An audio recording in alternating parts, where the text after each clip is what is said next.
Role তো আমরা অনেক খাই, কিন্তু মন মতো পাই। আজকে আমার বোন বানিয়েছে ঘরে এগুলো, তার মা আর বোন হাতে হাতে দুজনে করেছে। আজকে দেখবো তার স্বাদ কেমন হয়।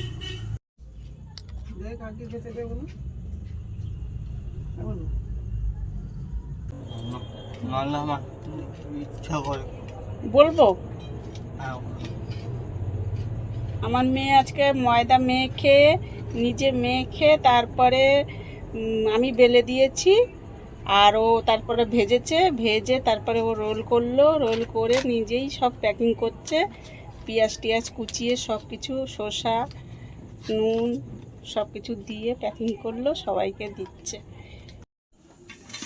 এই হলো রোল, আমরা সবাই খাচ্ছি, এখন খাবো আর তোমাদের স্বাদ